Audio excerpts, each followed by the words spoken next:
Christ or the Grand Inquisitor? And I'm just going to take a moment now to explain that I have two pets, one of which is a really rather vocal cat, and I have a dog that likes to moan a lot and look at me with a very guilty expression on her face. And so if either of those two interrupt, I'm going to try to keep going anyway, but I'm just giving you fair warning. This is a piece I wrote a while ago, but more for myself really than I didn't attempt to get it published. And at this point now I just like to kind of read it out so that I can become reacquainted with it myself. And I think that maybe there are some people out there who might be interested in this topic that's raised by Dostoevsky and the Grand Inquisitor. So again, the title is Christ or the Grand Inquisitor. Fyodor Dostoevsky posed the question of what it means to be truly free and whether or not we want that freedom in the Grand Inquisitor, a story within the larger novel, The Brothers Karamazov. The question Dostoevsky asks in The Grand Inquisitor is the question citizens of liberal democracy should be asking themselves today.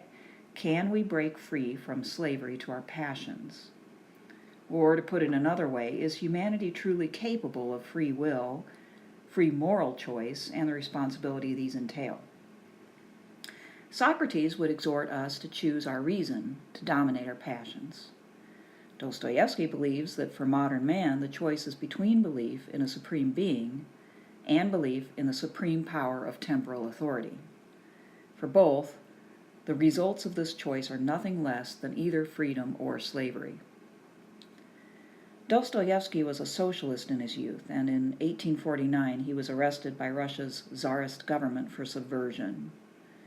For his collaboration with socialists and appearance in socialist publications, he was condemned to death. But just before it was time to go before the firing squad, the Tsar commuted Dostoevsky's sentence from death to 4 years of hard labor in Siberia and 6 years as an army private. Not exactly a lot better, but anything's better than death. One would expect Dostoevsky to react, at least inwardly, with more hatred towards the government and more conviction that that form of government was wrong. Instead, upon emerging from his hardships, Dostoevsky was a Christian and a supporter of the government and the Russian Orthodox Church. He returned to Moscow in 1859 a converted critic of socialism. Contrary to the beliefs of utopian socialists, Dostoevsky is convinced that no amount of unity or equality, no amount of economic redistribution and provision of comfort will make up for the lack of freedom these entail, nor will it eliminate crime as the socialists thought. Dostoevsky suggests that the complete recognition of man, in contradistinction to the recognition of God, may come at an intolerable price. In The Grand Inquisitor, Dostoevsky dramatizes his convictions. And there she is, chiming in. The narrator of the story is the character Ivan, a skeptic and an atheist who seems depressed, even nihilistic. He's telling the story to his brother Alyosha, a devout Christian. Ivan's tale occurs in 16th century Spain, specifically in Seville, at the height of the Inquisition, quote, when fires were lighted every day to the glory of God, and in the splendid auto da fe, the wicked heretics were burned. Into this terrible scene comes Christ. We are not told his purpose, but immediately the people recognize him and begin to follow him. My cat's playing with her ball. So they begin to follow Christ. He shows his compassion by healing people, and he raises a girl from the dead. It is at this point, when Christ performs an undeniable miracle, that the Grand Inquisitor passes by and recognizes Christ. Given this miracle, it seems as though the Inquisitor cannot help but admit that he's face to face with God, but instead of falling down on his knees and worshiping Christ, the Inquisitor reacts to Christ as a rival for power and has him arrested. Ironically, the people who have been rejoicing and adoring Christ, and who a moment before had witnessed an undeniable miracle from him, now fall into line behind the Inquisitor. The Inquisitor, quote, blesses the people in silence and passes on.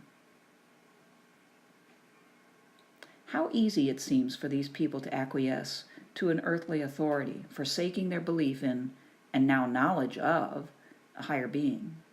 Yet it is implied that the people follow the lead of the Inquisitor because it is him and not Christ who has fed them, clothed them, and yielded immense temporal power over them for a long time. It seems as though they cannot resist such a power, even in the face of what they know is God himself.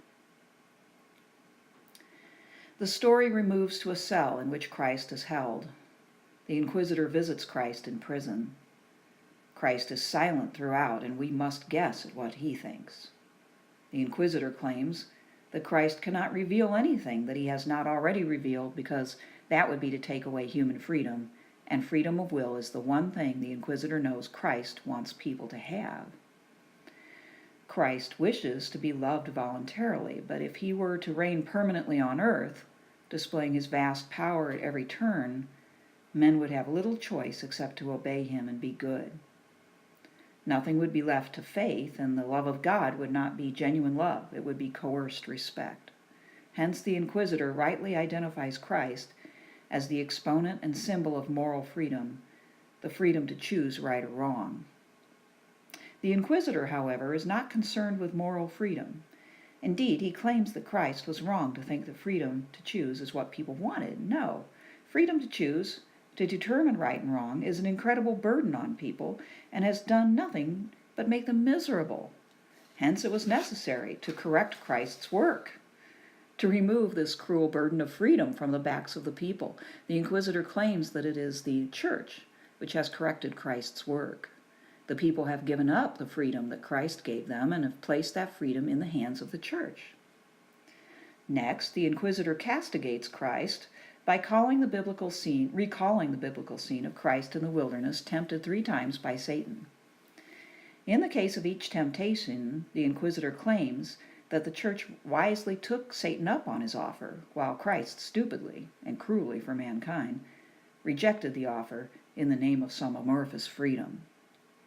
According to the Inquisitor, the first temptation was to provide men with bread and allow their dependency to force them to follow Christ.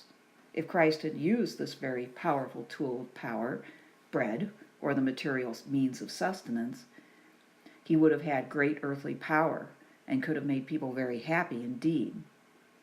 At this point, Dostoyevsky has the Inquisitor describe the modern mindset, which raises material well-being to the highest good, and believes, as did the utopian socialists, that all human problems, including problems of morality, really boil down to material or economic imbalances.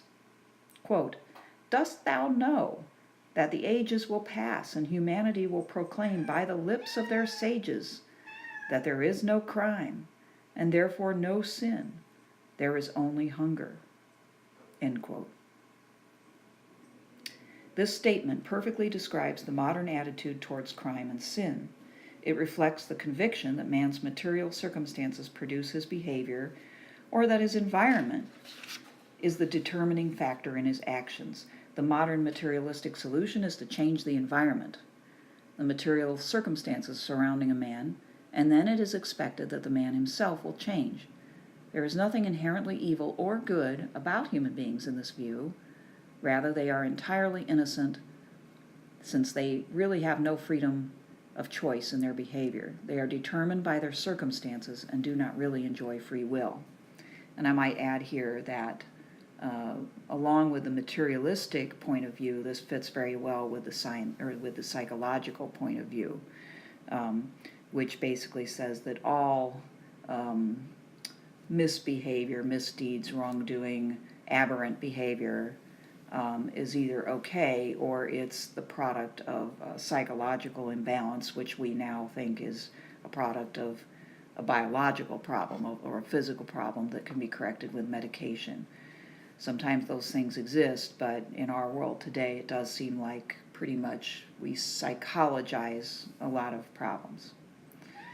All right, so that's where I'm going to stop for now. I'm going to try to do these in 10 to 15 minute segments until I get to the end of this.